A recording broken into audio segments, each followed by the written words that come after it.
Welcome to the Raptors preview show. Chris Miles here with Isaiah Thomas and Sam Mitchell. Can I get some love? Absolutely. All around, fellas.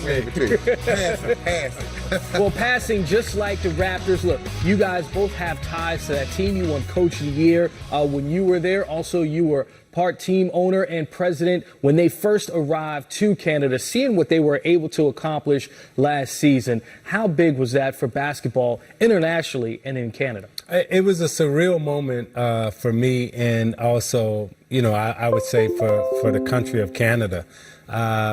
Being there, watching them celebrate, watching them win, and being in the arena and seeing those uniforms on the stage, knowing what that championship meant to the country of Canada and to all of basketball, I thought it was a beautiful moment. Yeah, I agree, Isaiah, man. Having coached there, been in that city, and Isaiah can attest to this. When we first got there, you barely saw hoops in the driveways. It was always people would flood their driveway, their backyard, to put in makeshift hockey rinks. Now, there's basketball hoops everywhere. And when you look at what the Raptors did, and I love the way they did it, Isaiah, they took a team with one superstar, and they put a deep team around him with very good players, and they broke the norm. They set the NBA up on its head because it had been for the past 5-6 years. You got to have 2+ all-stars, superstars to win. The Raptors did it with one. You mentioned that superstar in Kawhi Leonard. He's now in LA. So are they still contenders in the East because they lose Kawhi and Danny Green?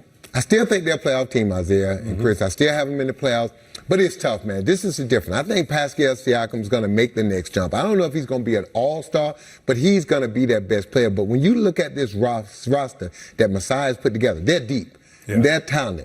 But the problem is when you get in those big game situations or get to the playoffs, who do you put the ball in the hand? Because, again, it's great. I love Nick Nurse's offense where he's passed and they play with pace and flow and the ball moves. But come playoff time and the game slows down and you put the ball in your number one guy in who can create a shot for himself or create a double team and kick it out for someone to get a shot. Yeah. Who is going to be that guy? And can Siakam become that guy? Well, they're hoping that Siakam can and will be that guy. I have the Raptors making the playoffs simply because they have know-how. And what I mean by know-how is that they know how to win. They've been in those big moments. They're not going to be afraid. They've knocked down big shots, so forth and so on. But you're right, Sam. They don't have that. They don't have that comfort level in terms of saying, I can throw it right to, Kawhi, and Kawhi's going to make something happen. Oh, he gonna somebody's got to develop into doing that. But when you're losing him, not only are you losing your best defender, you're losing your best offensive player, and then you're losing that player that brought you confidence every single night. When you walked out on the floor and the other team looked at Kawhi Leonard, they knew that the Raptors were a confident basketball team. And before Kawhi showed up, remember, that was the question, does Toronto have the confidence to keep moving forward? And they didn't. Kawhi showed up, and all of a sudden, they're a confident basketball team. But Zeke and Chris, you could develop that guy. When I first became the coach in Toronto, we were transitioning from Jalen Rose and Vince Carter as our marquee players to Chris Bosh. People forget Chris Bosh was third. He was the third wheel on that team right there. And we slowly rebuilt that team around Chris and his skill set. And you saw what Chris Bosh became. So it can be done. It can be done with Pascal Siakam. And I think they have the right pieces to do it. It's just a matter of, does he have it in him? Does he have the mentality? You have the physical tools. And Zeke will tell you, it's not the physical tools. It's the mentality. Because a star got to be able to say, hey, I was 0 for 7. But I'm taking that 8th shot. Yes. Sam, two of those guys you just mentioned are on our list as far as star players that actually left Toronto. You go Chris Bosh, Vince Carter, Tracy McGrady, and now Kawhi Leonard. So when you look at this current roster that Masai Ujiri has, first of all, he has $100 million in expiring contracts. Yep. So he has to look forward, not just to this season, but beyond. Explain how it's different in Toronto as far as the kind of star that you get to bring in to try to keep. Well, the tough thing, look at those names up there. None of those guys stayed there, okay? And this is the thing in Toronto. We used to have these conversations all the time. If you look at this roster, you see a lot of players from continental Africa. You see a lot of guys from Europe. We targeted Europeans and players from continental Africa. Why? Because Toronto is an international city with a little flavor of Europe, with a little flavor of Americanism a little European, and then the Canada. So you have a melting pot. Europeans and players from the continent of Africa are more likely going to stay there because they feel more at home, like Americans. What did Kawhi want to do at the end of the day? He wanted to go home, back to L.A.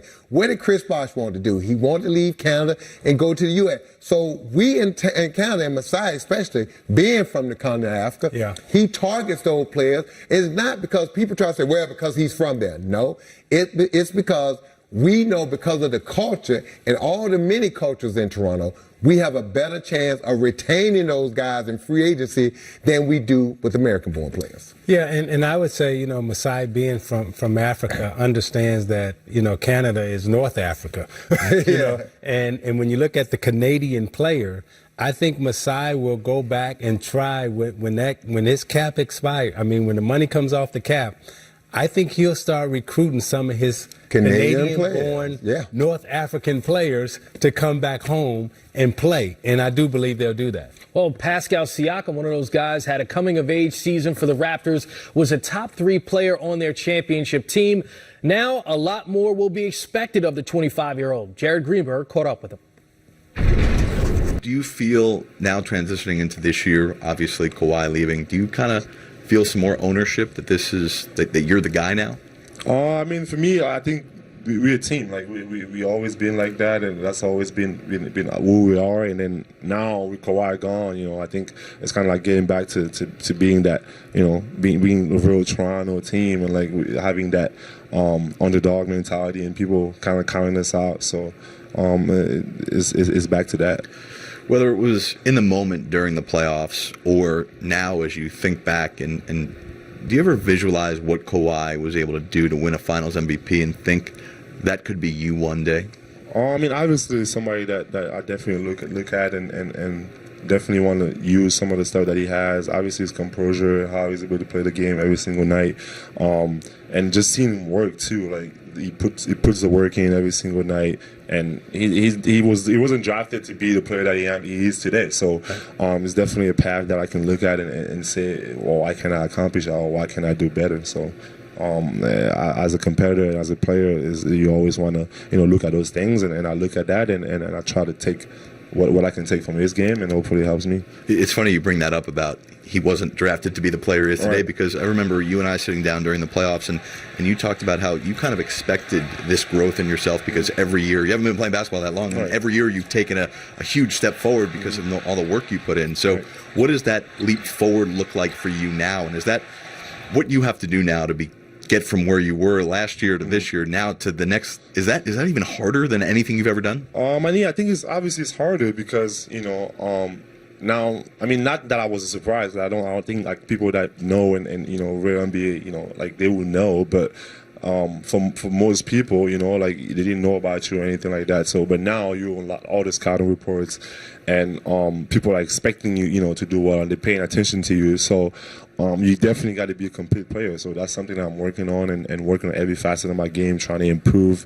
and add whatever I didn't have, last year. If it's mid range or better ball handling and shooting better, shooting off the dribble. So different things like that will help me with all the attention I'll get, to be the best version of myself.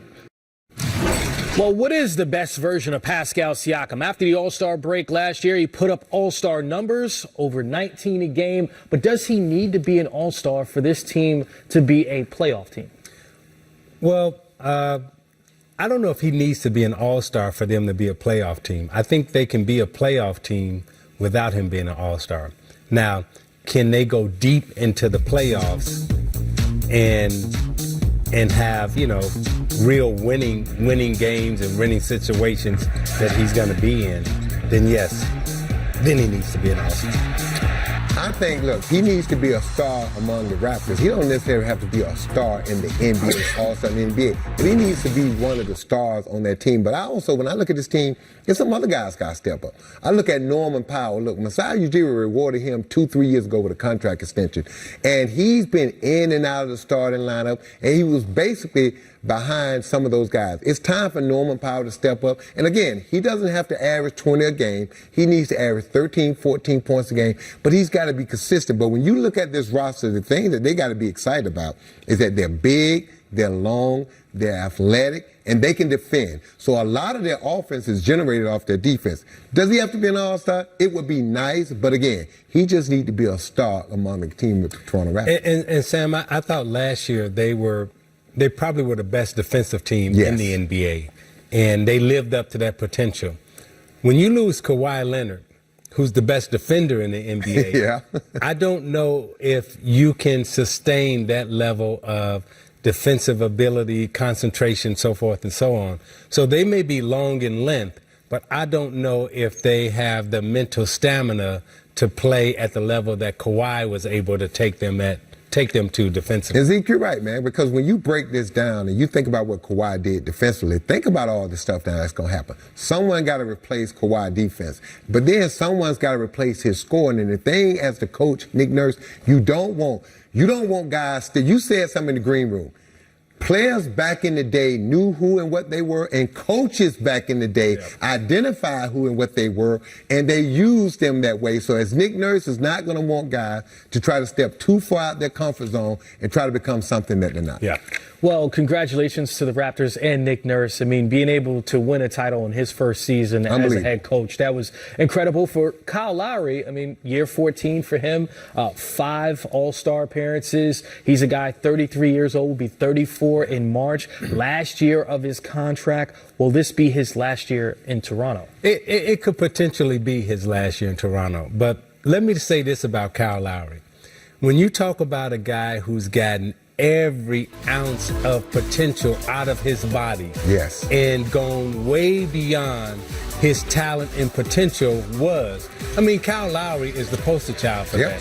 I mean, second round draft pick, coming to the NBA. Now he's won a championship, all-star, defensive player, all those things we just named about him, right? If you'd have told us that Kyle Lowry being the second round pick of the Memphis Grizzlies when he came in, or a late first round pick, would have done all of this and had this type of career and made this much money, Kyle Lowry would have said, okay, where do I sign? Right? So, you know, if this is his last year, I mean, he has definitely been, in my opinion, he's probably the best leader that the Toronto Raptors have ever had. Future Hall of Famer?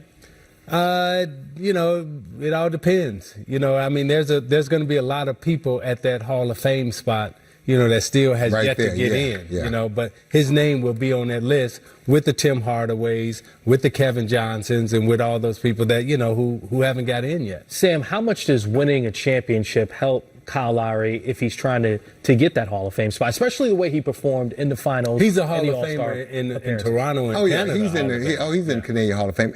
Look, it means a lot. Anytime you got champion at the end of your name, it's an exclamation point. It means a lot. But also now, you got to remember now, there's a lot of Hall of Famers that never won a championship. So let's just pump our brakes a little bit. But do I think Kyle's going to be in Toronto past this year? I don't know. And I don't think it would be the worst thing if he is or the worst thing if he isn't. Because at his age and with the mileage on his body, he would be a great fit if they decide to go in another direction, because you got Fred VanVleet, who's played well in the playoffs, and he's ready at some point. And Zeke, notice, at some point, you got to give your young players their time to shine and their opportunity to play. So again, Kyle has no regrets. He's going to play tough this year, and let's see where the chips fall. If they can make a run and be in the conversation, I think Masai keep this team together. If they start to falter, then you may see Mark and Kyle name mentioned in some trade. Well, the guy you mentioned, Fred VanVleet, he was on fire in the finals. What will his role be next season? We'll continue to evaluate the reigning champs next. Kyle Lowry, best leader in Raptors history.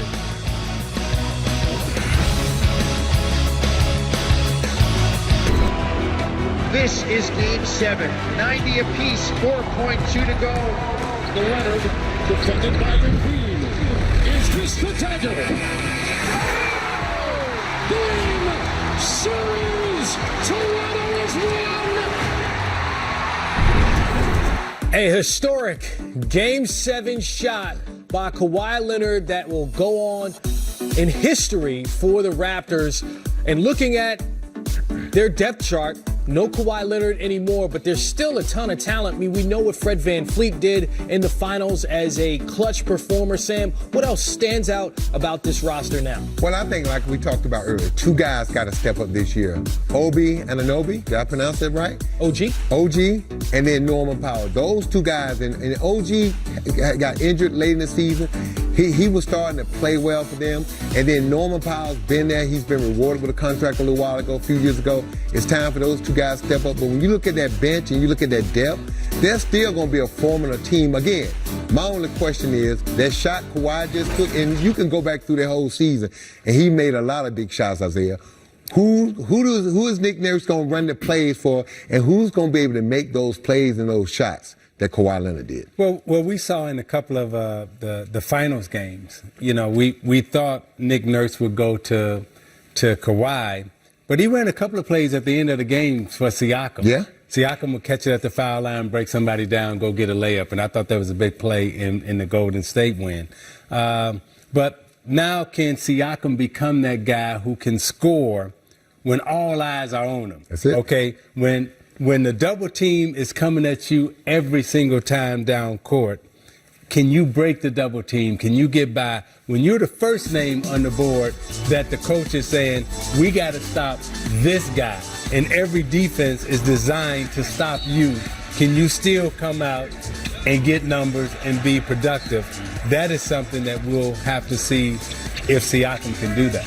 I mean, pre-Kawhi Leonard, this was a team that was one of the league leaders in bench scoring. Even last year when Kawhi sat, they proved to have a winning record. This depth has been their strength for years. Is it still their strength? It's still their strength. However, it's not as imposing. What made it imposing was that you had Kawhi Leonard out there. And when you had Kawhi out there, you had the best offensive player along with the best defensive player. So you had the best two-way player in the game, which allowed everybody to have their roles and play to the strength of their roles. Now you're asking everybody to take a level and take a step up. And can they do that? Maybe one or two players can do it, but the whole team can't. What Kawhi was able to do was uplift the whole team because he was the best two-way player in the game.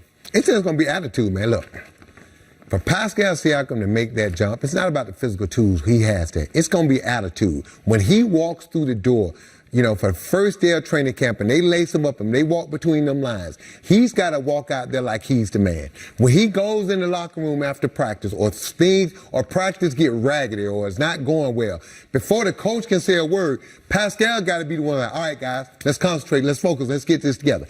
Those are the steps that he's going to have to be willing to take. And Isaiah, no, it's not an easy thing because you got to put yourself out there. And once you make that step and put yourself out there, the next thing, you got to play to that level. And I think he has it in him. I think Messiah is going to coax it out of him, and Nick Nurse is going to do it. And I think he's going to do a good job. But I expect the Raptors to be a playoff team and be good this year because they have depth. And Isaiah said it earlier. They have know-how. They know how to win. And this franchise has been winning now consistently for the past 5 years. Sam, you mentioned him again. Masai Ujiri took a gamble with Kawhi Leonard, also with Marc Gasol in a midseason trade that paid dividends in the form of a championship.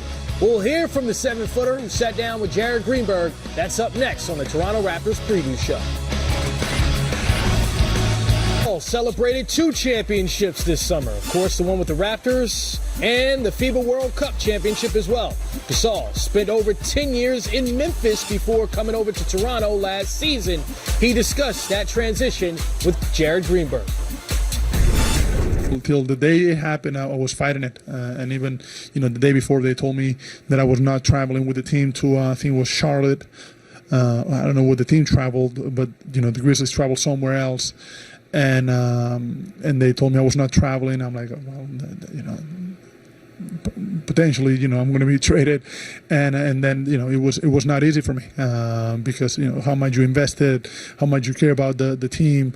It was kind of, it was hard to let go. But once you're into the next challenge, you feed off the energy here.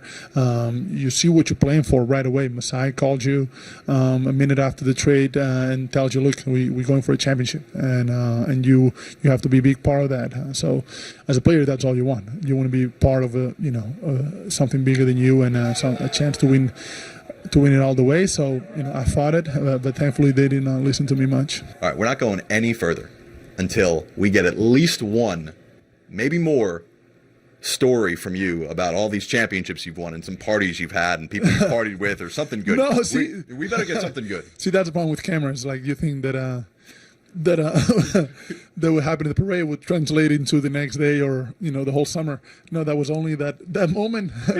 It was a great moment, and we had a great time. And the same thing in Spain. Once we won it, we enjoyed it. But as you get older, you cannot keep doing that every night.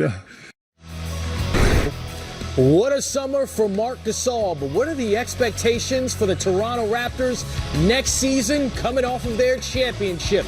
We'll discuss that next.